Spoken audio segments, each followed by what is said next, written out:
നമസ്കാരം. കെ ന്യൂസിലേക്ക് സ്വാഗതം. കോതമംഗലം പെരുമ്പാവൂർ റൂട്ടിൽ കോട്ടപ്പടിയുടെ ഭാഗത്ത് ആശുപത്രിയുടെ പടിക്കയായിട്ട് ഒരു വലിയ കുഴി രൂപപ്പെട്ടിട്ടുണ്ട്. അവിടെ കലുങ്ക് പൊളിഞ്ഞു പോയിട്ടുണ്ട്. അപ്പോൾ ഇവിടെ ഭാരവണ്ടികൾ പ്രവേശിക്കാൻ പാടില്ല എന്ന് പറഞ്ഞിട്ട് ബോർഡൊക്കെ വെച്ചിട്ടുണ്ട്. പക്ഷേ ഭാരവാഹ വണ്ടികളെല്ലാം പോകുന്നുണ്ട്.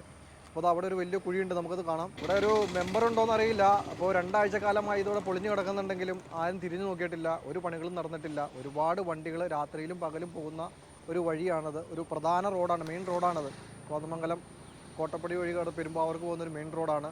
ഇതിൻ്റെ പണികളൊന്നും നടന്നിട്ടില്ല. ഈ വാർഡിൽ മെമ്പർ ഉണ്ടോയെന്ന് നമുക്കറിയില്ല. ഇപ്പോൾ മടത്തമ്പടി ഭാഗത്തൊക്കെ ഒരു കലുങ്ക് പൊളിച്ചിട്ടിട്ട് ആരും ഇടപെട്ടില്ല. അത് 2 മാസക്കാലം അങ്ങനെ പണി നടക്കാതെ കിടപ്പുണ്ടായിരുന്നു. ഇപ്പോൾ ഇവിടെ പൊളിഞ്ഞിങ്ങനെ കിടക്കുവാണ്. അപ്പോൾ ഞങ്ങൾ ഈ വാർത്ത ഇവിടുത്തെ അധികാരികൾ മുമ്പിലേക്ക് സമർപ്പിക്കുകയാണ്. എത്രയും പെട്ടെന്ന് നമുക്ക് യോഗ്യമാക്കി തരുമെന്ന് ഞങ്ങൾ വിശ്വസിക്കുന്നു. ഒരുപാട് വാഹനങ്ങൾ പോകുന്നതാണ്. രാത്രിയിലൊക്കെ വരുമ്പോൾ ചിലപ്പോൾ വെട്ടമില്ലാതെ ചിലപ്പോൾ പല വണ്ടികളൊക്കെ വന്ന് കുഴിയിൽ ചാടാനുള്ള സാധ്യതയുണ്ട്. വലിയ കുഴിയാണ് രൂപപ്പെട്ടിരിക്കുന്നത്. അത് എത്രയും പെട്ടെന്ന് പണി പൂർത്തീകരിക്കുമെന്ന് ഞങ്ങൾ വിശ്വസിക്കുന്നു.